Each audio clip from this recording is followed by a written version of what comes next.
ఉమ్, ఇక్కడ కొండను దోవి ఎలకన పట్టారండి ఈ యొక్క కూటమి ఎంపీలు. పార్లమెంట్ లో ఏంటంటే విపరీతంగా ఆంధ్రప్రదేశ్ రాష్ట్రంలో జరిగిపోయింది 5 ఏళ్లలో డేటా ఇవ్వమని చెప్పేసి అడిగితే ఆ మిస్సింగ్ కేసులు ఏదైతే మా రాజేంద్రనాథ్ రెడ్డి గారు 741 మాత్రమే మేము తేల్చాల్సి ఉంది అని చెప్పి ఆయన ఆ రోజు క్లారిటీ ఇచ్చారు. దానికన్నా కూడా ఇప్పుడు సంఖ్య తక్కువ, 663.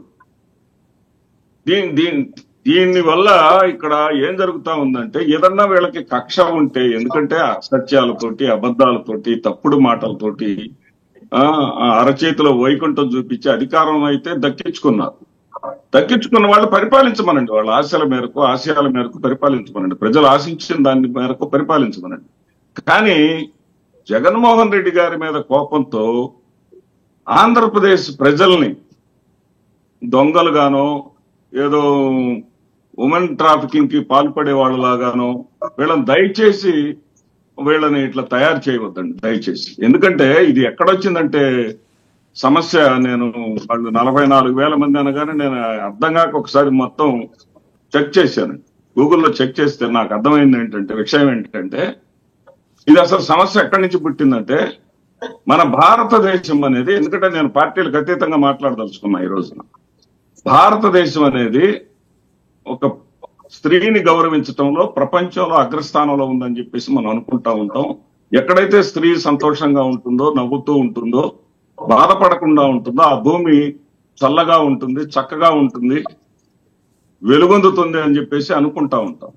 అలాంటి భారతదేశం ఒక సర్వేలో జూన్ 26, 2018 ఒక సర్వేలో మహిళలు ప్రమాదకరంగా ఉన్నటువంటి దేశాల లిస్టు తీస్తే భారతదేశం ప్రథమ స్థానంలోకి వచ్చిందండి.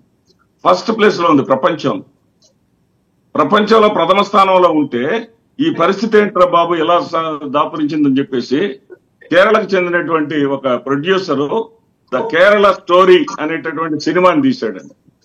ద కేరళ స్టోరీలో ఏం చెప్పాడంటే ఆయన 2016 నుంచి 2020 వరకు జరిగినటువంటి ఈ మిస్సింగ్ లో ఓన్లీ మహిళలు మాత్రమే ఉండరండి, ఎవరైనా మిస్ అవుతారు.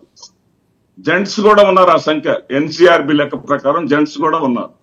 సరే, ఏది ఏమైనా సరే ఈ మిస్సింగ్ కేసుల మీద ది కేరళ స్టోరీ అనే సినిమా తీస్తే ఆ సినిమాలో ఆ 2016 నుంచి 2020 వరకు వచ్చినటువంటి లెక్కల ప్రకారం 29,943 మంది కేరళ నుంచి ఉంటే, అదే ఈ యొక్క గుజరాత్ నుంచి 41,621 మంది ఉన్నారండి. ఎందుకు దీన్ని ఎక్స్పోజ్ చేయరండి? లేటెస్ట్ గా 2024లో 16/4 అత్యధికంగా అక్రమ రవాణా జరుగుతున్నటువంటి మహిళల లిస్టుగా అందిస్తే తెలంగాణ మొదటి స్థానంలో వచ్చింది, మహారాష్ట్ర 2వ స్థానంలో వచ్చింది, అస్సాం 3వ స్థానంలో వచ్చింది. ఆ తర్వాత వెస్ట్ బెంగాల్, రాజస్థాన్, గుజరాత్ ఇవన్నీ ఉన్నాయి. మరి వీటన్నిటినీ కాదని ఆంధ్రప్రదేశ్ ప్రజల్ని, జగన్మోహన్ రెడ్డి గారి మీద కోపం ఉంటే మీరు తీర్చుకోండి బాబు. కోపంగా చెప్పారు, అబద్ధాలు చెప్పారు, అధికారంలోకి వచ్చారు కదా, ఇంకా ఆయన మీద పడి ఏడుస్తారు. ఎందుకు? ఏమన్నా కోపం ఉంటే ఆయన మీద తెచ్చుకోండి, లేదా ఆయన చంపేయండి. అంటున్నాడు కదా, ఆయన అన్నాడు కదా, ఎవరు అయ్యన్న పాత్రుడు గారు, ఓడాడు కానీ చావలేదని. చాలా మందికి బాధ ఉంది, కూటమిలో వాళ్ళకి జగన్మోహన్ రెడ్డి గారు ఇంకా జీవించి ఉన్నారనేటటువంటి బాధ చాలా మందికి ఉంది. ఎందుకంటే ఆయనకు 40% ఓట్లు వచ్చినాయి, ఆయన ఏదైనా ఎప్పుడైనా లేస్తాడు మళ్ళీ అనేటటువంటి భయం వీళ్ళందరికీ ఉంది. ఇంత దారుణాలు చేసే బదులు, ప్రజల్ని ఇంత ఘోరంగా అవమానించే బదులు ఒకసారి చంపేయండి, లేకపోతే మా నాయకుడిని. మీకు అంత భయం ఉంటే, అంత అడ్డం అనుకుంటే. అంతేగాని ఆంధ్రప్రదేశ్ రాష్ట్రం పరువు తీయకండి అని చెప్పేసి మీ అందరినీ చేతులు జోడించి వేడుకుంటున్నా ఈ కూటమి వాళ్ళు. ఓకే సార్, ఒక్క నిమిషం. మాణిక్యాలరావు గారు, అధికారం కోసం ఎందుకు ఇంత దారుణంగా ప్రచారాలు చేస్తున్నారు, ఇందులో నిజాలు ఏమున్నాయి అని ఆయన చేతులు జోడించి అడుగుతున్నారట మాస్టర్. కాస్త చంపియండి, ఇంకా ఆయన్ని, ఈ బాధ ఉండదు, ఆయన బతుకున్నారని చెప్పి మీరు ఏడుస్తున్నారు నిత్యం, ఎంతకాలం ఇదని? నమస్కారం అండి. వర్మ గారు, మీకు ప్యానెల్లో ఉన్న పెద్దలకి, వీక్షకులందరూ కూడా ఆ, అదేదో సామెతలాగా ఒక నరమేధం సృష్టించి, ఒక మారణ హోమం సృష్టించినటువంటి వాడు వీళ్ళందరిని నేను చంపానా, నన్ను చంపేయండి మీరందరూ అట్లా అనుకుంటున్నారని ఏదో బోలా ఏడ్చినట్టుగా ఉంది. ఎందుకు మీకు అంత బాధ? ప్రజాస్వామ్యంలో జగన్మోహన్ రెడ్డి కొన్నంత రక్షణ ఇంకెక్కడా లేదు. ఎందుకంటే 1,00,000 కోట్ల రూపాయలు కాజేసిన తండ్రిని అడ్డం పెట్టుకొని సొంత బాబాయిని చంపేశారు అని, చంపించారని చెప్పేసి ఆధారాలున్నా, కుటుంబ వ్యక్తుల్ని బయటికి నెట్టేశారని చెప్పినా, ఇసుకని బొక్కారని చెప్పినా, మద్యాన్ని అడ్డం పెట్టుకొని పేదవాళ్ళ ప్రాణాలు మొత్తం కూడా తీసివేశారని తెలిసిన ప్రజాస్వామ్యంలో హాయిగా తిరగలుగుతున్నాడంటే ఒక జగన్మోహన్ రెడ్డి. ఎందుకంటే సామాన్యులుగా ఉన్నటువంటి వాళ్ళు కోర్టు చుట్టూ తిరుగుతా ఉన్నారు, న్యాయం జరక్క అనేక మంది అల్లాడుతా ఉన్నారు. మీరు చూశారు సీను, కోడికత్తి సీన్ అంటే గుర్తుకొచ్చింది. వాస్తవానికి అతని ఇంటి పేరు కోడికత్తి కాదు, అతని ఇంటి పేరు ఏదో ఉంది, కరెక్షన్ చేయాలి. అతను జగన్మోహన్ రెడ్డి కేవలం కోర్టుకు వచ్చి సాక్ష్యం చెప్పకపోవటం వల్ల 5 ఏళ్లు కోర్టులో జైల్లో ఉన్నటువంటి పరిస్థితి. జగన్మోహన్ రెడ్డికి ఈ దేశంలో ప్రజాస్వామ్య దేశం అవటం వల్ల ఆయన హాయిగా నేరాలు చేసుకుంటా తిరిగాడు. హత్యలు చేసినటువంటి వాళ్ళని ఎంబడబెట్టుకున్నా, లేకపోతే వాళ్ళని ఎంపీలు చేసినా, హత్యలు చేసి డోర్ డెలివరీ చేసినటువంటి వాళ్ళని ఎమ్మెల్సీలు చేసి వాళ్ళని కాపాడుకున్నా, పార్టీలో నుంచి తీసివేయకపోయినా, కత్తులు కటారులు తీసుకొని రోడ్లెమ్మడి తిరిగినటువంటి వాళ్ళని ఆయన ప్రోత్సహించినా, ఎన్ని అరాచకాలు చేసినా ఈ ప్రజాస్వామ్యంలో ఆయన బ్రతికే హక్కు ఉంది, హాయిగా తిరిగేటువంటి హక్కు ఉంది. కాబట్టి ఆయన ఎవరు చంపుతారు? చంపితే గింపితే అధికారం కోసం ఎవరినైనా, అధికారం కాపాడుకోవటం కోసం ఎవరినైనా ఆయన చంపేటువంటి అవకాశాలు ఉంది తప్ప జగన్మోహన్ రెడ్డిని ఎవరు చంపేటువంటి అవకాశం లేదు. ఇక ప్రతిపక్షాల విషయంకి వస్తే, ప్రతిపక్షాలనే లేకుండా చేస్తానని చెప్పేసి చంద్రబాబు నాయుడు గారిని కాల్ చేయాలని, చంద్రబాబు నాయుడు గారిని బంగాళాఖాతంలో పడేయాలని, చంద్రబాబు నాయుడు గారిని చెప్పులు తీసుకొని కొట్టాలని మాట్లాడినటువంటి వాళ్ళు వీళ్ళు. మేమెవరు మాట్లాడాల, అయ్యా రాయ్యా అసెంబ్లీకి, నువ్వు చేసినటువంటి తప్పులు ఏమన్నా ఉంటే అక్కడ మేము చర్చిస్తానికి సిద్ధంగా ఉన్నాం, లేకపోతే ఈ సమాజానికి నువ్వు చేసినటువంటి మేలేమన్నా ఉంటే బ్రహ్మాండంగా అక్కడ చెప్పని చెప్పేసి అబద్ధాలు చెప్పడంలో ఎవరు తిట్టండి, ఎప్పుడు సంగతో వద్దు. పవన్ కళ్యాణ్ గారు ఏమన్నారు ఏంటో వాళ్ళ దగ్గర ఉన్న లెక్కలో చెప్తారు. అది ఒక విషయం. 36 మంది చంద్రబాబు నాయుడు వచ్చిన తర్వాత రాజకీయ హత్యలు జరిగినాయి, 36 మందిని చంపేశారు అన్నారు కదా. ఆ 36 పేర్లు చెప్పండి. మేము అడగల ఈ విషయం. ఈ రోజు నేనో లేకపోతే మా ఆంజనేయ రెడ్డి గారో ఇంకొకరు మేము అడగట్లా. నువ్వు ఎక్కడైతే 36 మందిని అత్యంత దారుణంగా చంపారని, లేకపోతే అత్యంత క్రూరంగా దాడులు చేశారని, కార్యకర్తలు చంపారని చెప్పేసి నువ్వు ఒక కల్లపల్లి ధర్నా ఎక్కడైతే చేసావో, ఆ ధర్నా చేసే దగ్గర వాళ్ళు అడిగారు, విలేకరులు అడిగారు, జర్నలిస్టులు అడిగారు ఆ పేర్లు ఇస్తామని. ఆ పేర్లు అడగకూడదు, ఆ పేర్లు కనుక నువ్వు అడిగితే ఇది డైవర్ట్ చేస్తున్నావు అని చెప్పేసి మాట్లాడారు. అబద్ధాలు చెప్పింది ఎవరండి? బిగ్గు డైమండ్ ఎక్కడో చంద్రబాబు నాయుడు గారి ఇంట్లో ఉందని చెప్పేసి అబద్ధాలు చెప్పింది ఎవరండి? వివేకానంద రెడ్డి చంద్రబాబు నాయుడు గారిని కత్తి తీసుకొచ్చి చంపారని చెప్పేసి చెప్పింది, అబద్ధాలు చెప్పింది ఎవరండి?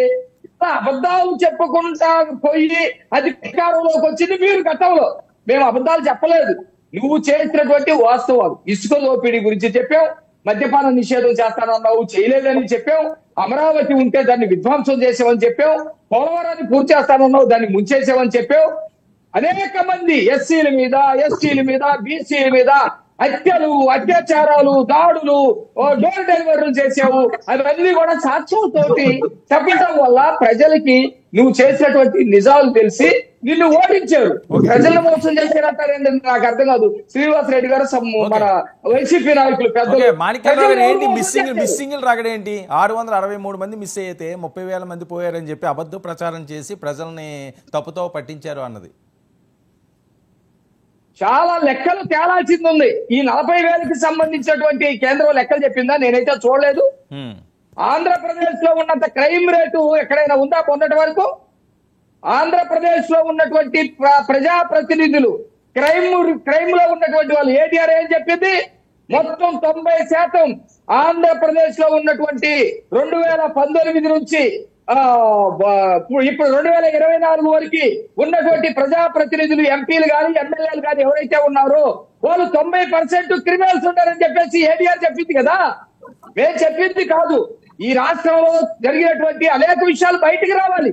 పెద్దిరెడ్డి రామచంద్రారెడ్డి నిన్నటి వరకు ఎట్లా ఉన్నాడు? అసలు పునీతుడులాగా, అవసరమైతే సాయిబాబా బొమ్మలాగా కనబడ్డాడు. ఈ రోజు ఆయన బాధ్యతలు పుట్టలో నుంచి వచ్చినట్టు వస్తా ఉన్నారు. ఆయన నుంచి ప్రాణాలు కాపాడుకున్నటువంటి వాళ్ళు, ఆయన నుంచి భూములు కోల్పోయినటువంటి వాళ్ళు, ఆయన నుంచి అనేకమైనటువంటి కష్ట నష్టాలు పడ్డటువంటి వాళ్ళు ఈ రోజు పెద్దిరెడ్డి రామచంద్రారెడ్డికి సంబంధించినటువంటి బాధ్యతలు అందరూ వస్తా ఉన్నారు. తెలుగుదేశం పార్టీ ఆఫీస్ మీద ఎంతమంది ఒక్కడిని కూడా అరెస్ట్ చేయలేదు. అక్కడ దాడి జరగలేదా? గ్లాసులు పగలు కొట్టలేదా? వ్యక్తిని తల పగలు కొట్టలేదా? లేకపోతే అజీజ్ కాలు చేతులు ఎరగొట్టలేదా? మరి ఈ రోజు అరెస్ట్ అవుతా ఉన్నాయి. ఇవన్నీ వీళ్ళు ప్రమాణమైనటువంటి పవిత్ర కార్యక్రమాలు చేసి అరెస్ట్ అవుతా ఉన్నాయా? కాబట్టి అన్ని చావుతే అందులో ఎవరు మరి ఇప్పుడు ఈ అది ఒక పదం అది వాడకూడదా? నేను వాడతలా. ఆ ఏడుపులందుకు చంపే హక్కు మీకుంది. ఈ రాష్ట్రం ఇంకెవ్వడికి లేదు. హాయిగా తిరగండి, కాకపోతే చంపే విషయాలు పక్కన పెట్టండి. ఓకే, ఆంజనేయురెడ్డి గారు.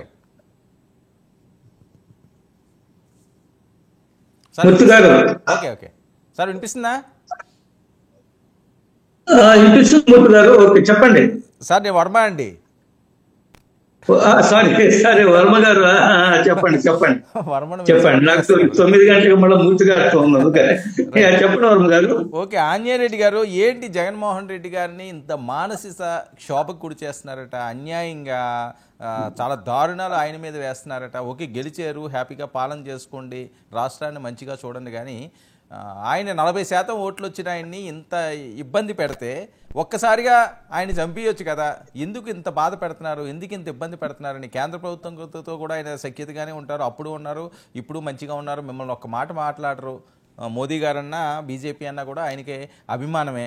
సో ఇలాంటి పరిస్థితుల్లో ఆయనకి ఇంత ఇబ్బంది అన్యాయం జరుగుతున్నప్పుడు, మరి అదే కూటమిలో మీరు భాగస్వాములుగా ఉన్నప్పుడు ఆయనకి మేము ఉన్నామన్న ఆ భరోసా ఇవ్వరా ప్రజాస్వామ్యంలోని? ప్రజాస్వామ్యంలో వర్మ గారు ప్రజలు భరోసా ఇవ్వాలి.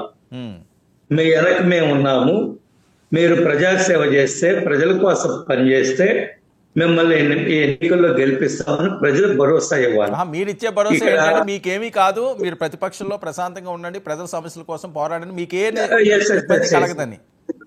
శ్రీనివాసరెడ్డి గారు చెప్పారు జగన్మోహన్ రెడ్డి చంపేయండి అని. ఎవ్వరు చంపేరు, చంపేయాల్సిన అవసరం ఎవ్వరికి లేదు. ఈ ప్యానెల్ ఉండే వాళ్ళందరూ కూడా జగన్మోహన్ రెడ్డి గారు ఆరోగ్యంగా ఉండాలా, స్వేచ్ఛగా తిరగాల, ప్రజల కోసం పనిచేయాలా, ప్రజల కోసం పనిచేయాలా, అసెంబ్లీకి రావాలా, ప్రభుత్వాన్ని ఏదైనా తప్పులు చేస్తుంటే నిలదీయాలా. ఆయన ప్రతిపక్ష నాయకుడు హోదా ఉంటేనే కాదు, ఆయన ఒక శాసనసభ్యుడు, మాజీ ముఖ్యమంత్రి. ఈ రాష్ట్రంలో 5 సంవత్సరాలు పరిపాలన చేసిన ఆయన, ఆ మాజీ ముఖ్యమంత్రి అసెంబ్లీకి రావాలా, ఆరోగ్యంగా ఉండాలా, స్వేచ్ఛగా ఉండాలా. ఆయనకి ప్రభుత్వము అన్ని విధాల రక్షణ కల్పిస్తుంది. అటువంటి ఆ విషయంలో ఎటువంటి అనుమానం లేదు. ఆయన ప్రతిపక్షంలో ఉన్నప్పుడు చాలా స్వేచ్ఛగా తిరిగారు. అప్పుడు 2014 నుంచి 19 వరకు. ఇప్పుడు ఈ రోజు కూడా ఆయన స్వేచ్ఛగా ఆయన మళ్ళా పాదయాత్రలు చేయదలుచుకుంటే ఎవరికి అభ్యంతరం లేదు, ఎవరు దాడులు చేయరు. వారి ప్రభుత్వంలో మాజీ ముఖ్యమంత్రి మీద, చంద్రబాబు నాయుడు గారి మీద దాడి చేశారు, తప్పుడు కేసులు పెట్టారు. ఆయన ఆయన పబ్లిక్ మీటింగ్ లో మాట్లాడుతుంటే ఆయన మీద హత్యారోపణ చేశారు. అటువంటి పరిస్థితులు ఈ ప్రభుత్వంలో ఉండవు. మీరు స్వేచ్ఛగా తిరగచ్చు. ఒకటి. రెండవది, మీరు మిస్సింగ్ కేసుల గురించి మాట్లాడుతున్నాము. వర్మ గారు, ఈ మిస్సింగ్ కేసులు అనేది 2019లో జగన్మోహన్ రెడ్డి గారు వచ్చిన తర్వాత జరిగినవి కాదు. ఇవి రాజకీయాలకు అతీతంగా మనం మాట్లాడుకోవాలి. దేశంలో అనేక రాష్ట్రాల్లో ఈ విధంగా మహిళల ట్రాఫికింగ్ అండ్ మిస్సింగ్ కేసు అనేక కారణాలు. కొంతమంది ఇళ్లలో నుంచి వెళ్ళిపోతారు, ఏదో అలిగి వెళ్ళిపోతారు, ఎక్కడో జీవించుంటారు, ఎక్కడో పనులు చేసుకుంటారు, వాళ్ళ అడ్రస్లు ఎవరికి తెలియదు. ఇవి మన భారతదేశం 140 కోట్ల మంది ఉండే భారతదేశంలో అనేక రాష్ట్రాల్లో ఈ సమస్య ఉంది. దీన్ని ఏ రాజకీయ పార్టీ కూడా ముడిపెట్టడం సమంజసం కాదు. ఎన్నికలకు ముందు పెద్ద ఎత్తున ప్రచారం అయింది ఇదే కదా, ఒక సంచలనాలు. అందులో వాలంటీర్లు, వరం గారు, ఎవరైనా ఏ రాష్ట్రంలో అయినా మిస్సింగ్ కేసుల గురించి మాట్లాడిన సంఘటనలు ఉన్నాయి. ఆ అధికారంలో ఉండేవాళ్ళు, ప్రతిపక్షంలో ఉండేవాళ్ళు మాట్లాడిన సంఘటనలు ఉన్నాయి. అది ఒక ఆంధ్రప్రదేశ్ కే పరిమితం కాదు, ఇది దేశవ్యాప్తంగా ఉన్న సమస్య. హైదరాబాద్ నుంచి ముక్కుపచ్చలాలని అమ్మాయిలు మిస్సింగ్ కేసులో వెళ్తూ ఉంటారు. ఎందుకు కొంతమంది గల్ఫ్ నుంచి స్టేట్లు వస్తారు, వాళ్ళు తీసుకుని వెళ్ళిపోతారు, వాళ్ళు ఎక్కడ ఉన్నారో కూడా తెలియదు, తల్లిదండ్రులు కూడా తెలియదు. ఇందాక శ్రీనివాస్ రెడ్డి గారు కేరళ స్టోరీస్ గురించి ప్రస్తావించారు. Kerala story is a different story. అక్కడ తీసింది ఏమిటంటే బలవంతపు మత మార్పిళ్లు చేసి లవ్ జిహాద్ పేరుతో, లవ్ జిహాద్ అనేది భారతీయ జనతా పార్టీ RSS తీసుకొచ్చింది కాదండి. లవ్ జిహాద్ తీసుకొచ్చింది సిపిఎం మాజీ ముఖ్యమంత్రి, అప్పుడు ముఖ్యమంత్రిగా ఉన్న అచ్యుతానందన్ గారే చెప్పారు. అక్కడుండే పెద్ద పెద్ద క్రిస్టియన్ లీడర్స్, ఫాదర్స్, పాస్టర్లు ఎవరైతే ఉన్నారో వాళ్ళు చెప్పారు ఇక్కడ ఇది నడుస్తుందని. వాళ్ళు అనేక మంది క్రిస్టియన్ అమ్మాయిలు, హిందూ అమ్మాయిలు మిస్ అయ్యారు. కొంతమంది ISIS లో చేరారు, కొంతమంది ఉగ్రవాద సంస్థలో చేరారు. దాని మీద కేరళ స్టోరీ తీయడం జరిగింది. కానీ అది డిఫరెంట్ యాంగిల్. కానీ భారతదేశంలో మహిళలు, పురుషులు మిస్ అవుతున్నారు. 2016లో నేను చెప్పింది కదా, 2016లో NCRB national crime records bureau చెప్పింది ఏమిటంటే 2016లో 174,021 మంది ఈ దేశంలో మిస్ అయ్యారు. 2017 188,832 దేశం మొత్తం మిస్ అయ్యారు. 2018లో 2,27,621 మంది మొత్తం దేశంలో మిస్ అయ్యారు. ఇది సమస్య దేశం మొత్తం, ఒక ఆంధ్రప్రదేశ్ కి సంబంధించింది కాదు ఇది. కానీ రాజకీయాలు వచ్చినప్పుడు, రాజకీయ ప్రచారాలు వచ్చినప్పుడు ఈ ఆరోపణలు చేస్తుంటారు, ఒకరి మీద ఒకరు ఆరోపణలు చేస్తుంటారు. నేను ఒక ఉదాహరణ చెప్తాను. గతంలో పవన్ కళ్యాణ్ గారు వాలంటీర్ వ్యవస్థ మీద ఆయన ఆరోపణ చేశారు. వాలంటీర్లు ఉన్నారు, మహిళలు అదృశ్యమైనట్టు.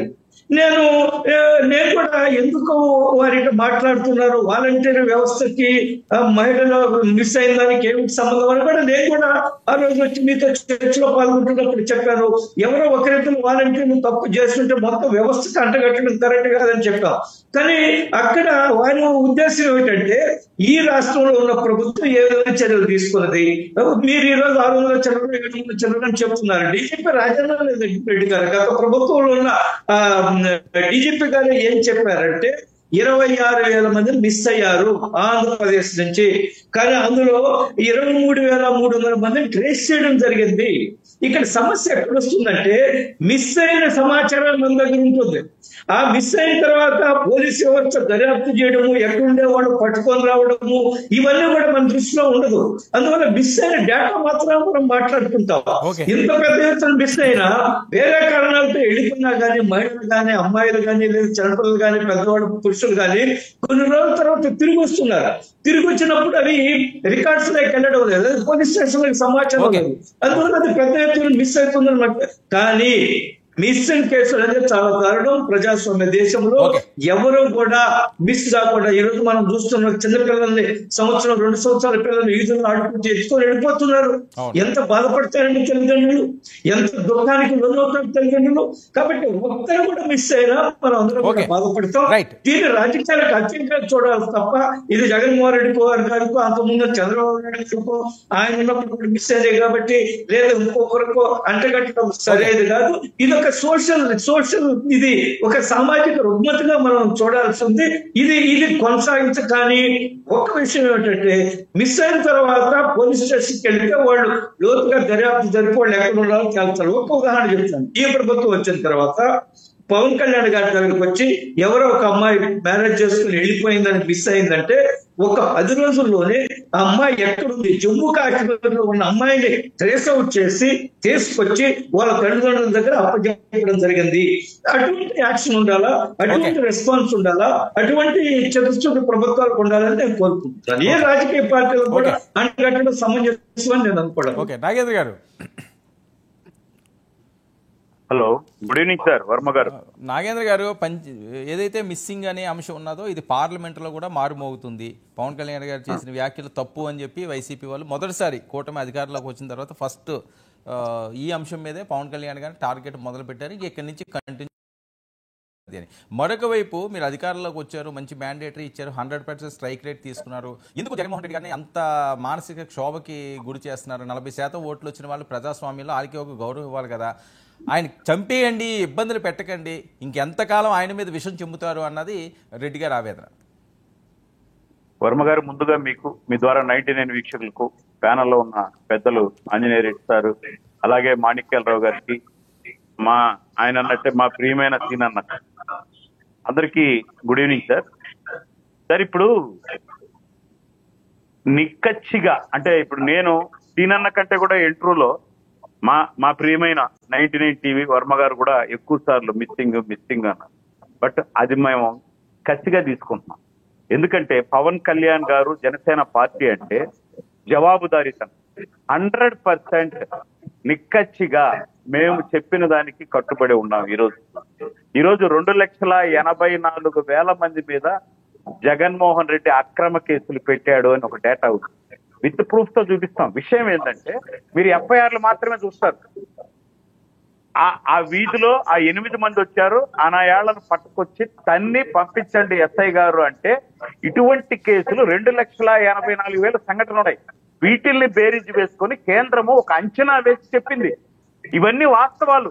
ఈ రోజు పోయి రాత్రంతా ఆ లైట్ దగ్గర కూర్చొని కిరాతకంగా క్రిమికీటకాలను దోమలు చంపి తిన్న బల్లి పొద్దున్నే దేవుడు పటాలు ఎన్నికలు దాక్కొని నీతులు చెప్పిందంట.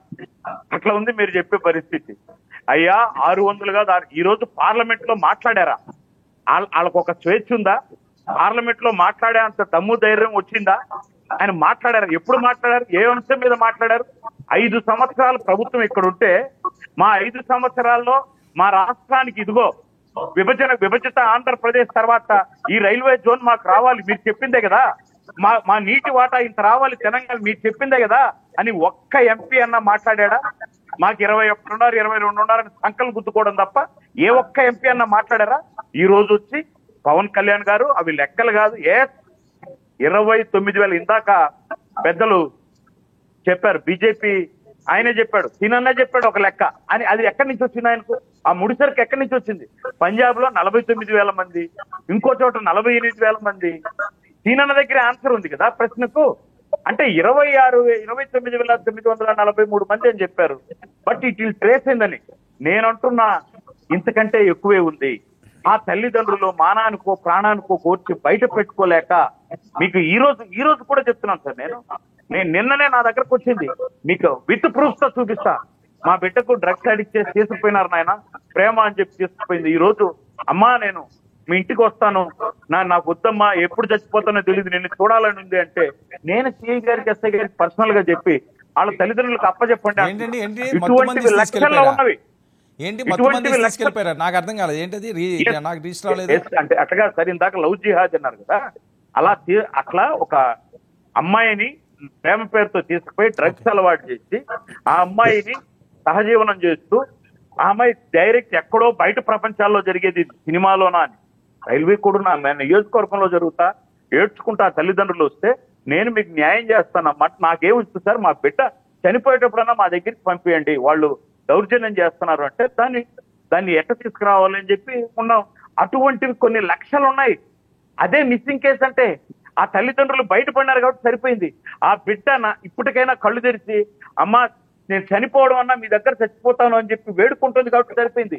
ఇటువంటివి కొన్ని లక్షలు వైసీపీ గవర్నమెంట్ లో జరిగింది వితౌట్ నోటీస్. ఏం చేస్తున్నాడు జగన్ రెడ్డి? ఈ రోజంట ఆయన మీద పడి ఏడుస్తున్నారంట. ఎవరు ఏడుస్తున్నారు తెలుసా? మేము రూపాయి ఇవ్వమని చెప్పి ఆస్తులు తాకట్టు పెట్టి నీకే టికెట్ అని పోటీ పెట్టి 100 కోట్లు 150 కోట్లు పెట్టి డిపాజిట్ లేకపోయినా ఓడిపోయినటువంటి ఎంపీలు ఎమ్మెల్యేలు ఆయన మీద పడి ఏడ్చాలి. మేమెందుకు ఏడుస్తామండి? ఎవరు ఏడ్చాలి? ఎందుకు ఏడ్చాలి? ఎంతమందిని ఏడిపించారు మీరు?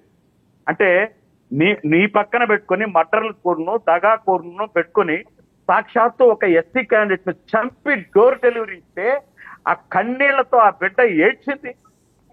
ఆ భార్య ఆ బిడ్డలు ఏడ్చినారు. అది వాళ్ళందరూ పడిపోయి ఏడ్చాలనా? ఎందుకు మాకేం పట్టిందండి యాక్షన్? మీరు అంటున్నారు చంపేయండి, మేమెందుకు చంపాలి? ఈ రోజు అదే గవర్నమెంట్ లో ఉన్న బొత్స సత్యనారాయణ గారు విత్ ట్రూ ఎవిడెన్స్ ఇస్తా నేను. జగన్మోహన్ రెడ్డి గారు చేసిన తప్పులకు 8 సార్లు ఉరిదీయాలి, 400 సంవత్సరాలు అంటే ఫారిన్ లో 400 సంవత్సరాలు జైలు శిక్ష ఆయన చేసిన ఆర్థిక ఉగ్రవాదానికే అన్నాడు. ఇప్పుడు ఆయన సంఖ్యలోనే దూరి మంత్రిగా పనిచేస్తున్నాడు. మరి మేమన్నాం అది?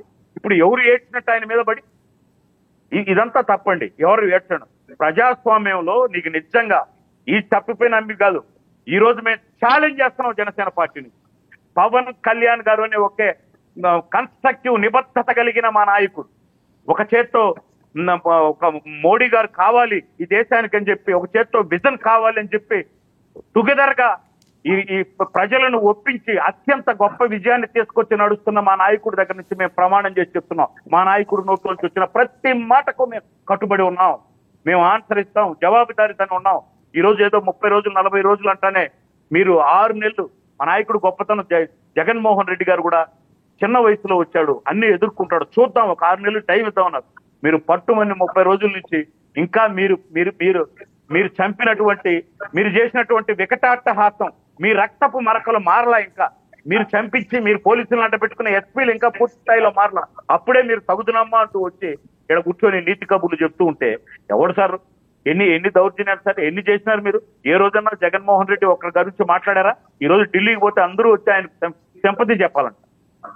ఎందుకు అసలు ఢిల్లీకి పోవాల్సిన అవసరం ఎందుకు? ఈ నీళ్ళు ఏడుపులు ఎందుకు? 5 సంవత్సరాలు రాష్ట్రం రావణ కాష్టంలో రగిలిపోతూ ఉంటే మీరు తాడేపల్లిలో కూర్చొని పబ్జీ ఆడుకుంటా ఉన్న ముఖ్యమంత్రి ఈ రోజు కళ్ళు తెరుస్తున్నాడా? 164 సీట్లు విజయం అంటే మామూలు 40% వచ్చిందా? 40% ఓట్స్ వచ్చినాయి. మమ్మల్ని తక్కువ అంచనా ఇస్తున్న శ్రీనివాసరెడ్డి గారు గతంలో ఓడిపోయిన పార్టీలకు ఎన్ని % ఓట్లు వచ్చినాయి లెక్కలు చెప్పే దమ్ము లేదా మీకు? అప్పుడు అలా చూసారా మీరు? తెలుగుదేశంకు జనసేనకు వాళ్ళు ఓడిపోయినా సరే ఇన్ని % ఓట్లు వచ్చినాయి అంటే ప్రజలు వీళ్ళని కూడా విశ్వసిస్తున్నారు అనే ఒక్క ఇంగిత జ్ఞానమైన కోణంలో ఒక మంత్రి గాని ఒక్క ప్రజాప్రతినిధి గాని వైసీపీలో చూసారా? నిజం చెప్పండి. మీ ఇష్టం వచ్చినట్టు ఇప్పుడు మాట్లాడుతున్నారు, గుజరాత్ లెక్కలు చేస్తున్నారు. మీరు ఏ రోజన్నా పద్ధతిగా మోడీ గారు మా రాష్ట్రానికి రావాల్సింది ఇదేనా అడిగినారా? అలా అడగముందు చేసి. బట్ ఈ రోజు ఒక్కటే చెప్తున్నాం, మీరు అడిగే ఏ ప్రశ్నకైనా మేము ప్రూఫ్ చేయడానికి సిద్ధంగా ఉన్నాం. ఈ రోజు రాష్ట్రంలో ఎన్ని కేసులు వైసీపీ పార్టీ పెట్టింది అంటే ఎట్లా లెక్కేస్తారండి వర్మ గారు? అంటే నాగేంద్ర గారు వాళ్ళకి ఏదో అనుమానం లేకపోతే ఇస్తారు సార్, మీరే మాట్లాడండి. వాళ్ళకి ఏదో అనుమానం లేకపోతే ఎందుకు అంత ఆవేదన ఆయన లైవ్ లో వ్యక్తం చేస్తారు? వాళ్ళకి ఏమన్నా రిపోర్ట్స్ ఉన్నాయేమో? నా పర్సనల్ ఒపీనియన్ అది నేను అంతమంది పెద్దలతో షేర్ చేసుకోవాలి. జగన్మోహన్ రెడ్డి గారికి ఏదో థ్రెట్ ఉంది, అది ఇదని నేను చెప్పను. ఎందుకంటే ఆయన అధికారంలో ఉన్నప్పుడు కూడా పరదాలు కట్టుకున్నాడు. ఏ ముఖ్యమంత్రి ఇప్పుడు పరదాలు చాటును పోలా? ఆయన బిక్కుమంటూ సొంత కడప జిల్లాలో బాధితులకు వస్తే అన్నమయ్య డ్యామ్ దిగి 1/2 కిలోమీటర్ దూరం నుంచి బారికేడ్లు కట్టి చూశాడు. నేను ప్రత్యక్ష సాక్షి. అంటే మాకు ఇండ్లు లేవట్టే అంటే ఆయన అది ఏదో తెలియదు, అది ఇంటర్నేషనల్. ఆయన వీళ్ళు చేసిన మాఫియాలన్నీ నేషనల్ కాదు కదా, ఇంటర్నేషనల్ కదా. అంటే ఇప్పుడు కొన్ని మిలియన్ కోట్ల విలువ చేసే గంజాయి, హెరాయిన్, ఈ స్మగ్లింగ్ అంతే లేకుండా చేసినారు కదా. మరి ఎక్కడ ఏదో తెలియదు ఆయనకు, ఒక తెలియని ఆయన అధికారంలోనే భయపడ్డాడు. ఇప్పుడు భయపడకుండా పోవడానికి కారణం ఏంటి? మీరు చూస్తే ఈ రోజు తాడేపల్లిలో నా ఒపీనియన్ నేను ముందే చెప్పాను. నేను శత్రు దుర్భేద్యం అంటే ఫిరంగులతో పేల్చినా గాని కాలన్నటువంటి ఒక ఇనుముతో చట్టం కట్టుకున్నాడు ఆయన ఇంటికి. మీరు వెళ్ళి చూడండి. నేను అప్పీల్ చేస్తున్న 99 టీవీ, ప్రపంచంలో ఇంతవరకు ఉన్న ముఖ్యమంత్రి ఎవరైనా ఇంత రక్షణ పెట్టుకున్నాడు? ఎందుకంత భయం? ఏంటి శ్రీనివాసరెడ్డి గారు అంటే సార్ నన్ను లెట్ మీ ఫినిష్. ఎందుకంత భయం సార్? సింపుల్ గా ఒక బ్యాగ్ పట్టుకొని చిన్న కాన్వెంట్ పిల్లోడు లాగా ఫ్లైట్ ఎక్కి తిరుగుతున్నాడు sir ex CM Kiran Kumar Reddy. అలాగే చంద్రబాబు నాయుడు గారు నాకు ఈ పరదాలు గిరదాలు పక్కన పెట్టండి రా బాబు అని డైరెక్ట్ ప్రేక్షకుల దగ్గరకు వచ్చి తీసుకొని పని చేస్తున్నాడు సార్. ఈవెన్ వాళ్ళ నాన్న కూడా చెప్పాను, నేను రాజశేఖర రెడ్డి గారిని కూడా చెప్పాను. నేనేం తప్పు చెప్పినా ఉన్న ఏ ముఖ్యమంత్రి ఇంత ఇన్సెక్యూర్డ్ గా ఇంత అభద్రతగా లేడంటే ఈయన ఎంత తప్పు చేస్తుంటే అంత అభద్రతా భావంలో ఉంటాడు. ఏంది అది ఎవరికి చెప్పుకోడు? ఈయనకు చెప్పడు కదా, ఆయన నవ్వుతాడు ఇది తప్పండి అని. ఏ లీడర్లకు చెప్పుకోలేని సమస్య ఆయనకు. ఎందుకు ఆయన రూమ్ లోనే ఉంటాడు? ఎందుకు బయటికి రాడు? అంటే మీరు మాట్లాడుకొని ఇప్పుడు ఆయన అంటున్నాడు చంపేయండి అంటే నాకేం పట్టింది సార్ చంపడానికి? అవసరమైతే సార్ ఒక్క సెకండ్, అవసరమైతే చనిపోయే ముందు కూడా ప్రేమతో పార్టీలకు కులాలకు అతీతంగా ప్రాణాన్ని బతికించే పార్టీ జనసేన. సంజీవిని లాగా బ్రతికించండి అని చెప్పే నాయకుడు పవన్ కళ్యాణ్. ఇది మా నిజాయితీ. శ్రీనివాస్ గారు చాలా అంశాలు నాగేంద్ర గారు ప్రస్తావించారు. తాడేపల్లి ఆ హౌస్ గురించి, ఆ శత్రు దుర్భేగ్యం, ఆయన చంపాల్సిన అవసరం ఉంది, ఏదో మాఫియాలతో కూడా పెద్ద ఎత్తున ఉన్నాయేమని కూడా ఆయన అనుమానాలు వ్యక్తం అవుతున్నది. మీకున్న అనుమానం ఏంటి? ఎందుకు ఆ మాట అన్నారు? చాలా పెద్ద మాట. నాకున్న అనుమానం ఏమి లేదు. వీళ్ళు పెంచుకున్నటువంటి ద్వేషం, వీళ్ళకున్నటువంటి భయం జగన్మోహన్ రెడ్డి అంటే వాళ్ళకి ఏ మాత్రం కూడా అణువు ఎక్కడ కూడా భయం అనేది పోలేదు వీళ్ళకి. నేనేమంటున్నానంటే మన నాగేంద్ర గారు ఏదో 6 నెలలు సహవాసం చేస్తే వాడు వీడవుతాడని ఒక సామెత ఉంది మనకి. చంద్రబాబు నాయుడు గారికి ఇప్పటిదాకా పేటెంట్, అబద్ధాలు పేటెంట్ అనేది చంద్రబాబు నాయుడు గారికి మాత్రమే ఉంది. ఇప్పుడు వీళ్ళు పాపం వీళ్ళు సహవాసం చేస్తున్నారు కదా, ఆ పేటెంట్ వీళ్ళు కూడా తీసుకున్నట్టు. ఇందాక మాణిక్యాలరావు గారు అన్నారంటే మనం అర్థం చేసుకోవచ్చు. ఎందుకంటే 1000 ఎలుకలను తిన్న పిల్లి నన్ను వాళ్ళు కొడుతున్నారు వీళ్ళు కొడుతున్నారు అని చెప్పినట్టుగా ఉంటది చంద్రబాబు నాయుడు వ్యవహారం. చంద్రబాబు ఈ 60 రోజుల్లో చంద్రబాబు నాయుడు పరిపాలన ఆగండి, మీరు మాట్లాడిన సేపు సైలెంట్ గా ప్లీజ్. నాకు అదే బీపీ తెప్పి మాకండి. ఓకే, మీరు కావాలి. చంద్రబాబు ఆయన వీళ్ళు అడిగిన దానికి సమాధానం చెప్పరండి. ఇప్పుడు నా పవన్ కళ్యాణ్ గారు, నేను ఏ రోజు కూడా అమర్యాదగా మాట్లాడలేదు. పవన్ కళ్యాణ్ గారు ఒక రోజున మొన్న ఒక అమ్మాయిని ట్రేస్ అవుట్ చేసి తీసుకొచ్చారు అని చెప్పేసి వీళ్ళు బ్రహ్మాండంగా పబ్లిసిటీ చేసుకున్నారు, పత్రికలు కూడా బ్రహ్మాండంగా రాసి. అక్కడ ఏమైనా సరే ఏ వాలంటీర్ పాత్ర అయినా ఉందని తెలిసిందా, లేదా ఏ ఒక్క వైఎస్ఆర్సీపీ నాయకుడి పాత్ర ఉందని తెలిసిందా? ముందు వైఎస్ఆర్సీపీ వాళ్ళకి వాలంటీర్లకి క్షమాపణలు చెప్పి మీరు మాట్లాడండి. క్షమాపణలు చెప్పి మమ్మల్ని క్షమించండి, మేము తప్పుగా మాట్లాడామని క్షమాపణలు చెప్పి మాట్లాడండి. ఆ తర్వాత 8 ఏళ్ల పాప చనిపోతే, 8 ఏళ్ల పాప హత్యకు గురైతే కనీసం 7 ట్రేస్ అవుట్ కాకపోతే ముఖ్యమంత్రికి తీరికుండదు పరామర్శించడానికి, హోంమంత్రికి తీరికుండదు, ఉప ముఖ్యమంత్రికి తీరికుండదు. మరి నేనే గెలిపించాను నా యువగళ యాత్ర ద్వారా అని చెప్పుకునేటటువంటి లోకేష్ గారికి తీరికుండదు. మరి బీజేపీ మా వల్లే అధికారం వచ్చిందని చెప్పుకునేటటువంటి బీజేపీ అధ్యక్షురాలకు తీరికుండదు. వీళ్ళకి ఎక్కడా కూడా తీరికుండదు. జగన్మోహన్ రెడ్డి గారి మీద ఆడిపోసుకోవడానికి మాత్రం వీళ్ళకి బ్రహ్మాండంగా తీరికుండదు. వీళ్ళు చెప్పాల్సినటువంటి ఒక మహిళ, కోనసీమ నన్ను రక్షించండి అంటూ ఒక మహిళ, డాక్టర్ బిఆర్ అంబేద్కర్ జిల్లా కొత్తపేట మండలం మందపల్లికి చెందిన మహిళ, తనను CM Chandrababu, deputy CM Pawan Kalyan, మంత్రి నారా లోకేష్ రక్షించాలంటూ వేడుకున్నారు. ఆమె ఎప్పటి నుంచి వేడుకుంటున్నారు తెలుసా అండి? 2009లో ఏ పార్టీ అధికారంలో ఉందండి? ఆ తర్వాత ఏ పార్టీ అధికారంలోకి వచ్చిందండి? 2009లో వాళ్ళ భర్త మిస్ అయ్యాడంట. అక్కడ సిద్ధంశెట్టి వీరభద్రరావు అనే అతను, తెనాలి శ్రీనివాసరావు అనే అతను ఆస్తుల్ని దోచుకొని ఇబ్బంది పెడతా ఉన్నారంట. 2009 కాదు కదండి, కాంగ్రెస్ పార్టీ కదా. ఇప్పుడు అట్లా కాదు మిస్సింగ్ సమస్యలు అనే దానికి ఎక్కడైనా వైసీపీ వాళ్ళు ఉన్నారా? వాళ్ళిద్దరు ఎవరు ఎంక్వైరీ చేయండి. నేను అది కూడా ఎంక్వైరీ చేశా, ఏ పార్టీ వాళ్ళు కూడా ఎంక్వైరీ చేశా. పవన్ కళ్యాణ్ గారికే ఎందుకు అప్పీల్ చేసుకుందాం? ఆ బ్రాహ్మణ శనీశ్వర దేవాలయంలో ఆవిడ పూజారిగా ఉన్నటువంటి ఆమె, వీళ్ళు ఎందుకు నేను అబద్ధాలనే మాట వాడానంటే, ఏ అంశాలనైతే ఎన్నికల్లో ప్రజల్లోకి భయాన్ని చొప్పించే విధంగా ఏ అంశాలనైతే ప్రజలకు చెప్పారో ఆ అంశాలన్నింటిలో కూడా వీళ్ళు యూటర్న్ తీసుకున్నారు. వైఎస్ఆర్ కాంగ్రెస్ పార్టీని ఓడించేందుకు సమగ్ర భూ సర్వేని అదేదో జగన్మోహన్ రెడ్డి గారు ఎత్తుకెళ్ళిపోతున్నారు భూములు అని చెప్పి ఇప్పుడు అవసరమైన చోట రీసర్వే చేస్తామన్నారు. చెత్త పన్ను చేసే చెత్త నా డాష్లు అని అన్నటువంటి వీళ్ళు మేమేసిన దానికి 3 రెట్లు వేసి దానికి అందమైన పేరు పెట్టారు, స్వచ్ఛ విహారం అంట. అంటే మేము చేస్తే సంసారం, ఎదుటివాడు చేస్తే వ్యభిచారం. మేము చేస్తే రాచరికం, ఎదుటివాడు చేస్తే అరాచకం. ఇంతకన్నా దుర్మార్గం ఎక్కడ ఉందంటే అదే. రైతుల పట్ల కూడా వీళ్ళు చూడండి, స్మార్ట్ మీటర్లు పెడతామంటే స్మార్ట్ మీటర్ల గురించి పగలగొట్టండి అన్నారు. పవన్ కళ్యాణ్ గారు పిలిపించారు, చంద్రబాబు నాయుడు గారు పిలిపించారు. నిన్న విలేకరు అడిగితే స్మార్ట్ మీటర్లు అవసరమైతే సోలార్ ప్రాజెక్ట్స్ రైతులకు ఇచ్చి ఆ మీటర్ల ద్వారానే వాళ్ళకి డబ్బులు ఇస్తామని చెప్పేసి ఎక్కడికి పోతున్నామండి మనము? ఎక్కడికి పోతున్నామండి? వీళ్ళు అబద్ధాలతోటి అధికారంలోకి వచ్చి చేస్తామన్న హామీలు చేయలేక శ్వేతపత్రాలు ఇస్తున్నారు కదండి. సూపర్ 6 మీద శ్వేతపత్రం ఏమనండి? ఓపెన్ ఛాలెంజ్ డిబేట్ ద్వారా అడుగుతున్నా. కూటమికి చెందిన 3 ఉన్నారు కదా, సూపర్ 6 మీద శ్వేతపత్రం ఇచ్చే దమ్ముందా? సూపర్ 6 హామీ ఒక్కటి కూడా అమలు చేయలేదు కదా ఇప్పటికే. ఓకే చెప్పినటువంటి ఓకే రెడ్డి గారు, మీ ఛాలెంజ్ ఎవరు స్వీకరిస్తారో చూద్దాం. వాళ్ళు ముగ్గురు ఉన్నారు కాబట్టి మీరు ఒక్కరే. బారికెళ్ళరావు గారు, ఆ ఛాలెంజ్ ని స్వీకరిస్తారా? ఛాలెంజ్ ని స్వీకరిస్తా గానీ ముందు బీపీ తెచ్చుకోవద్దని చెప్పండి. ఆయనకు బీపీ వస్తుందని చెప్పాడు. వాళ్ళ నాయకుడికి బీపీ వస్తే బెంగళూరు వెళ్ళాడు, ఈ ఆంధ్రప్రదేశ్ లో కూడా లేడు. కాబట్టి బీపీ తెచ్చుకోకుండా మీరు ఆగండి. మీరు మాట్లాడేటప్పుడు గమనుండా వర్మ గారు ఆయన ఇక్కడే ఉన్నారులేండి, ఆయన ఆయన ఆపండి. బెంగళూరులోనే ఉంటున్నాడు. ఈ మధ్య ధర్నా చేయటం కోసం వచ్చాడు. ఇప్పుడు కూడా ఉండడం, మళ్ళీ బెంగళూరులోనే వెళ్తాడు.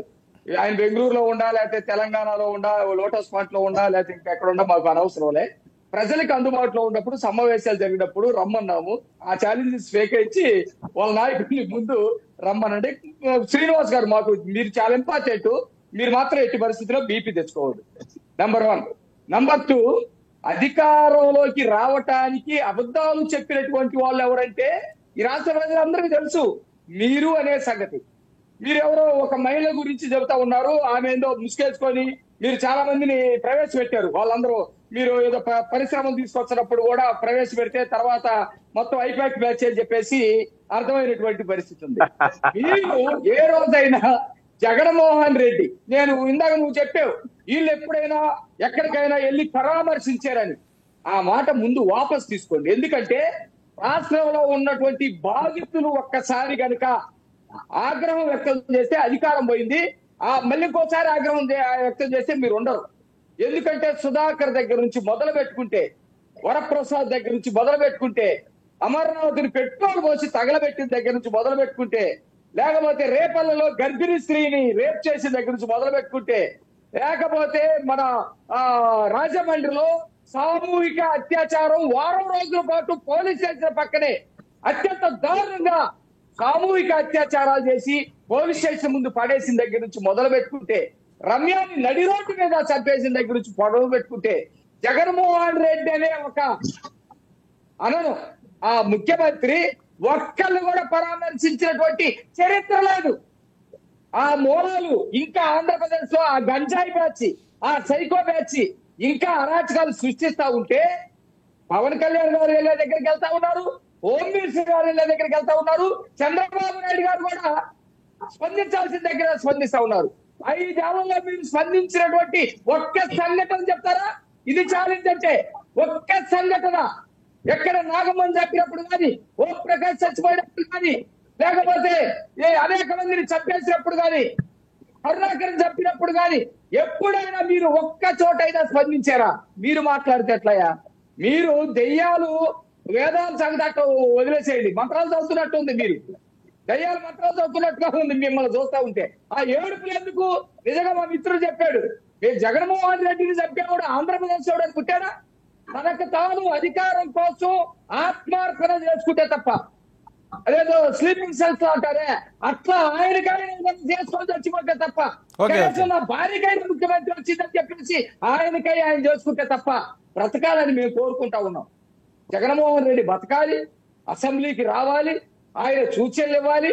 మంచి సూచనలు అయితే తీసుకుంటాం, లేదు మేము అడిగేటువంటి ప్రశ్నలకి గత ప్రభుత్వంలో ఎన్ని అవినీతి జరిగిందో, ఎన్ని అరాచకాలు జరిగినాయో వాటన్నిటికీ కూడా మేము అడిగానికి సమాధానం చెప్పాలండి అక్కడ నుండి. అంతేగాని ఈ ప్రేమ ఏడుపులు, ప్రేతాత్మల ఏడుపులు ఎందుకంటే మంత్రులు కానీ ఎప్పుడైనా అది ఓడిపోయిన ప్రభుత్వం, ఓడిపోయిన వాళ్ళ మీద పడి ఏడవటం తప్ప మీకు మీరు ఏం చేస్తారు?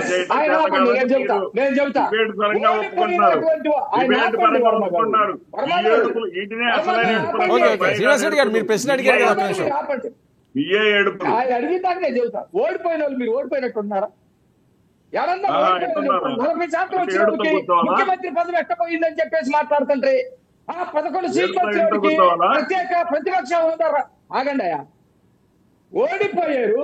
ఓడిపోయిన వాళ్ళు మీరు ఏ రోజైనా 40% వస్తే ముఖ్యమంత్రి ఎందుకు కారు?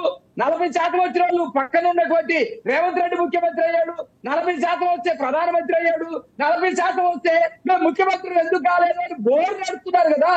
ఏడ్చి ఎందుకు ఆ ఏడుపులు? ఓడిపోయామని గమ్మునుండండి. ఓకే 11 సీట్లు వచ్చినాయి, ప్రతిపక్ష హోదా రాలేదని ఏడుపు ఎందుకు? ప్రతిపక్ష హోదా రావాలంటే ఎన్ని సీట్లు రావాలో ఓకే. ఒక సాంప్రదాయం ఉంది కదా, ఒక చట్టం ఉంది కదా, ఆ చట్టం ప్రకారం కూర్చోవాలి కదా. ఓకే. కూర్చోకుండా నాకు ప్రతిపక్ష హోదా ఓకే అండి, ఎందుకు ఓకే, ఓకే, మాణిక్యాలరావు గారు. ఓకే. ఎందుకు ఏడుస్తున్నారు? ఓకే, ఆంజనేయ రెడ్డి గారు. కాబట్టి మీరు గమ్మని కూర్చుంటే మీకు మంచిది. ఓకే, ఆంజనేయ రెడ్డి గారు. వర్మ గారు, శ్రీనివాసరెడ్డి గారు 1-2 ప్రస్తావించి మీరు విచారించారా, మీ హోమ్ మినిస్టర్ ఏం చేస్తున్నారు, ముఖ్యమంత్రి ఏం చేస్తున్నారు అని అనడం ఏదైతే ఉందో గురిగింది సామెత అండి అది. అసలు ఏ రోజైనా 5 సంవత్సరాల ముఖ్యమంత్రి జగన్మోహన్ రెడ్డి గారు ఎక్కడ ఏ సంఘటన మీదైనా ఖండించారా? ఆయన డ్రైవర్ను చంపేస్తే సుబ్రహ్మణ్యాన్ని చంపడం అన్యాయం అన్నారా? లేదా డాక్టర్ సుధాకర్ని చంపేస్తే అన్యాయం అన్నారా? లేదా ఈ రాష్ట్రంలో జరిగిన సంఘటనలు రాజకీయ దుర్మార్గాలు, రాజకీయ కక్షలతో చేస్తుంటే ఇది తప్పు అని ఏ రోజైనా మన కార్యకర్తలు హెచ్చరించారా? వారు మళ్ళా మీరు అది చేయలేరు, ఇది చేయలేరు, మీరు విచారించడం జనం నవ్వుకుంటున్నారు. శ్రీనివాసరెడ్డి గారు, ఆయన మీ మీద ఎవరు ఏడుస్తారండి? ప్రతిపక్షం మీద ఎవరైనా ఏడుస్తారు? అయిపోయింది, అది సచ్చిన పాము అనేది తెలుస్తుంది. నేనేమంటున్నానంటే మీరు సచ్చిన పాముగా ఉండొద్దు, యాక్టివ్ గా ఉండండి. ఒక 5 సంవత్సరాలు ఒక రాజకీయ పార్టీ ఈ రాష్ట్రాన్ని పరిపాలించారు, 11 మంది ఎమ్మెల్యేలు గెలిచారు.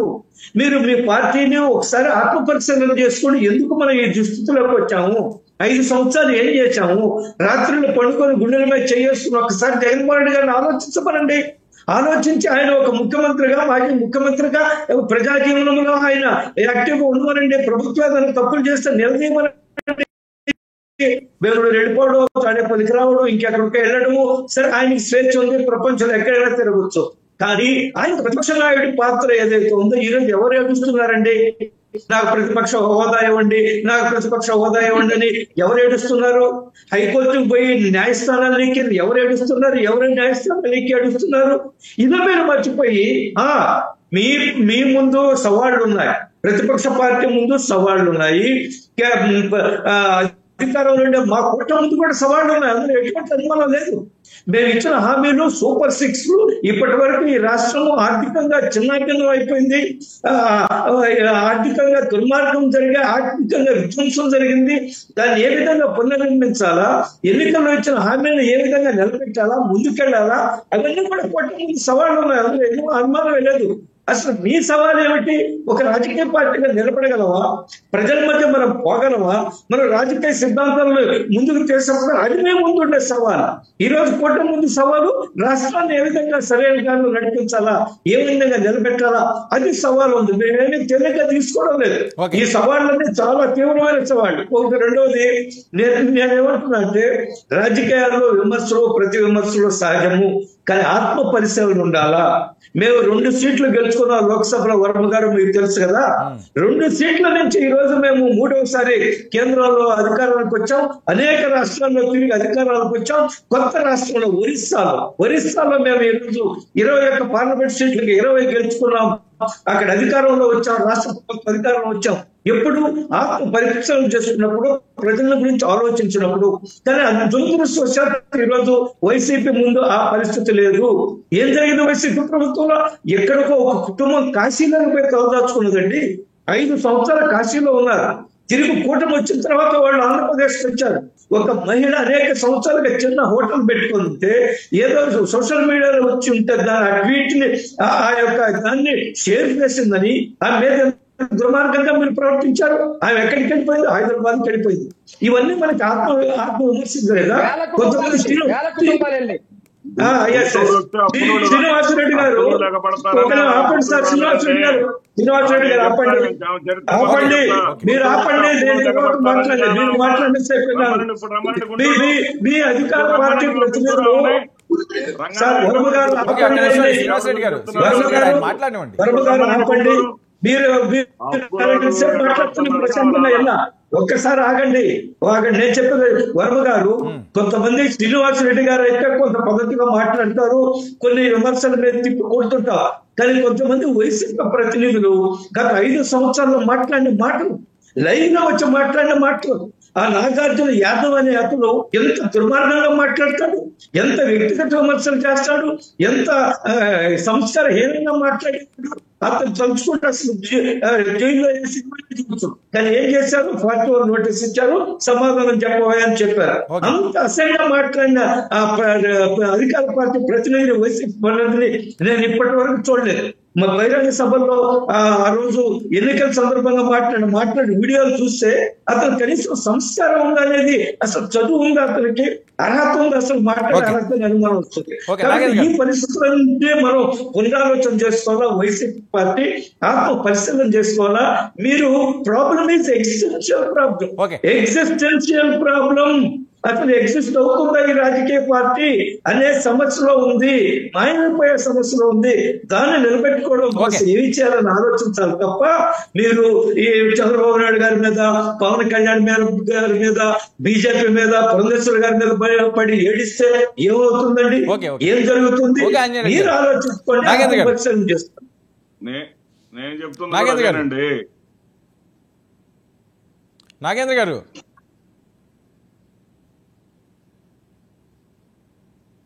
నాగేంద్ర గారు వినిపిస్తుందా? నాగేంద్ర గారు నోట్లోకి వెళ్ళినట్టున్నారు. నాగేంద్ర గారు వినిపిస్తుందా? మిమ్మల్ని పిలుస్తుంది. ఓకే ఓకే వినిపిస్తుంది సార్. సార్ నేనేమంటున్నానంటే, జగన్మోహన్ రెడ్డి గారికి మాణిక్యాలరావు గారు, ఆంజనేయ రెడ్డి సారు, నాగేంద్రరావు వీళ్ళు ఆ సిద్ధాంతాల మీద కొట్లాడుతున్నారంటే నిజమైన శత్రువులు సీనన్న లాంటి సార్. ఎందుకంటే వీళ్ళు ఆయన్ను కనీసం ఇంత చెత్త ఓటమి ఎందుకు వచ్చింది అని విశ్లేషించుకుందాం. ఎప్పుడైనా మనకు కూడా వ్యాపారం చేస్తాం, ఇంకోటి చేస్తాం, నష్టాలను మనం విశ్లేషించుకుందాం. దౌర్భాగ్యం ఏంటంటే ఆంధ్రప్రదేశ్ రాజకీయాల్లో ఇంత ఘోరమైన ఈ విధంగా నడి రోడ్డులో ప్రజలు మనల్ని గుడ్డలిప్పి నిలబెడితే మనం విశ్లేషించుకోవాలా, ఎందుకు ఓడిపోయినామని ఇప్పటికీ లేదు. మా జగన్మోహన్ రెడ్డి అటాటోడు, ఇప్పుడు మా జగన్మోహన్ రెడ్డి ఇటాటోడు. నేను అనేది ఏంటంటే, ఎవరైనా ఒక సర్పంచ్ కూడా ఓడిపోతే ఫలాన్ని ఎవరేశారు, ఎవరు వేయలేదు, ఏం జరిగిందనేది విశ్లేషించుకుంటాడు. సాక్షాత్తు ఒక ముఖ్యమంత్రి ఓడిపోతే ఆ డబ్బులు పెట్టిన వాళ్ళు ఏంది, ఎంపీల పరిస్థితి ఏంది, ఎమ్మెల్యే పరిస్థితులు ఏంది, ఎందుకు ఓడిపోయినాం, ఏ పథకాలంటే తగుదనమ్మా అంటూ 40% ఓటు అందరికి వస్తాయి. 2 పార్టీలు పోటీ చేసినప్పుడు గెలుపు ఓటమిలో ఆపోజిట్ పార్టీ కూడా ఓట్లు వస్తాయి. ఇదేం లేకుంటే జగన్మోహన్ రెడ్డికి అసలు నామినేషన్ లేకుండా ఇయ్యలేదు కదా, ఇనానమస్ మీరు ఎంపీటీసీలు, జడ్పీటీసీలో పోలీసులు పెట్టి చేసుకున్నట్టు ఎలక్షన్. నేనేమంటున్నానంటే, ఫస్ట్ ఆఫ్ ఆల్ మీ నాయకుడికి ప్రథమ శత్రువులు మీరే. ఆయన తప్పులను మీరు ఎత్తి చూపండి. ఎస్, కార్యకర్తకి నష్టం జరిగింది. ఈరోజు సీనన్న లాంటి వాళ్ళు ఏముంది సార్, ఆయనకి ఏముంది చెప్పండి, హ్యాపీగా రిటైర్మెంట్ లైఫ్ అనిపిస్తూ వచ్చి మీరు సూపర్ వైనాట్ సూపర్ 6 ఛాలెంజ్ తీసుకుంటున్నాం, ప్రతి 6 ఛాలెంజ్ తీసుకుంటున్నాం. మీ మాదిర నవరత్నాలని నవరంధ్రాలు పెట్టి పారిపోవడంలే. NDA, BJP, TDP, Janasena alliance లో ఈ 60 రోజుల పరిపాలనలో 10% కూడా మీ 5 ఏళ్ల పరిపాలన లేదు. నేను హృదయపూర్వకంగా శ్రీనివాసులు రెడ్డి అన్న ఆహ్వానిస్తున్న, రేపు మా ప్రభుత్వం, ఎన్డీఏ ప్రభుత్వం నిర్వహించేటటువంటి పెన్షన్ల పండగకు ఆహ్వానిస్తున్నారా? ఒక అవ్వ, తాత, ఒక వికలాంగ పెన్షన్, వాటన్నిటిని చూతురా అంటే 1వ తేదీ, రేపు 1వ తేదీ అంతుంది రా. ఇది ఎలా సాధ్యం అని దాన్ని సమీక్షించుకోవడానికి మీకు బోల్డ్ అంత సబ్జెక్ట్ దొరుకుతుంది రా. అది కదా మీరు విశ్లేషించాల్సి ఉంది. నాగేంద్ర గారు ఇట్లా, మాణిక్యాలరావు గారు ఇట్లా, మేమేమో కరెక్ట్ గా కన్స్ట్రక్టివ్ గా ఉన్నాం సార్, మీరు కూడా ఉన్నారు.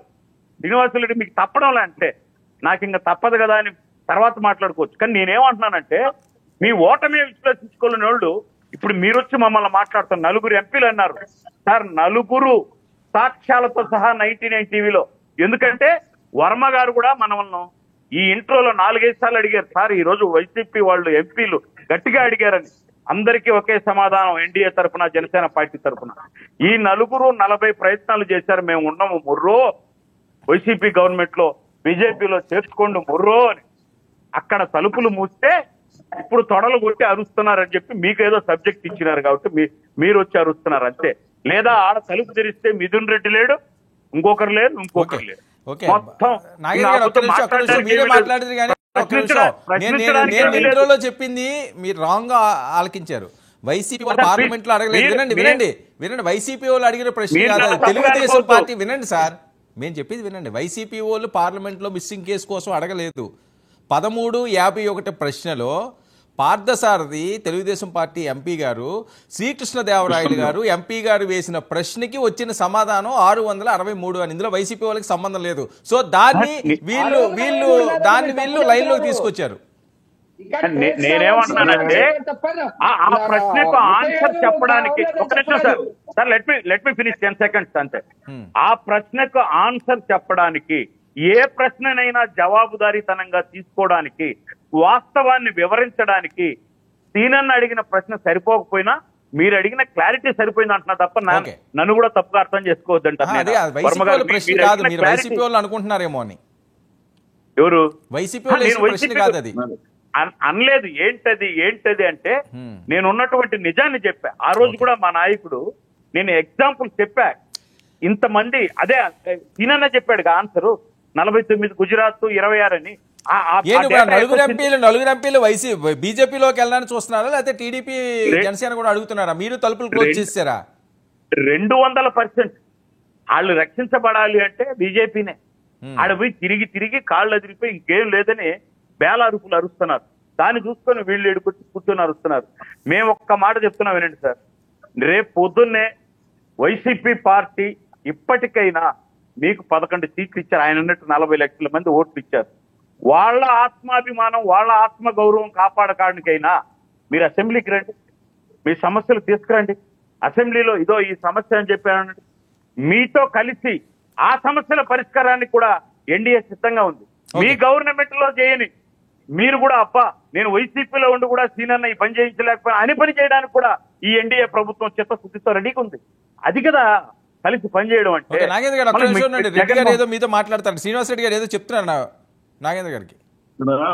ఇక్కడ వైసీపీ ఎంపీలు సిద్ధంగా ఉన్నారు. ఇటువంటి సొల్లు విని నాగేంద్ర లాంటి వాళ్ళు కూడా సొల్లు చెబుతారని నేను అనుకోలేదు. సరే, ఇట్లాంటి సొల్లు కబుర్లకి ఏముందిలే కానీ ప్రతిపక్షంలో ఉన్నప్పుడు చంద్రబాబు నాయుడు గారు ఆగండి ప్రతిపక్షంలో కబుర్లు మియ్యాలి కానీ తెలుగుదేశం సొల్లు వినాలంటే ఇంకా మరీ ఇసుకు పుట్టిద్ది కానీ. నేనేమంటున్నానంటే ప్రతిపక్షంలో ఉన్నప్పుడు అనుకునేటువంటి రకాలు మీరు ప్రతిపక్షంలో ఉన్నప్పుడు నన్ను చెప్పనండి సార్.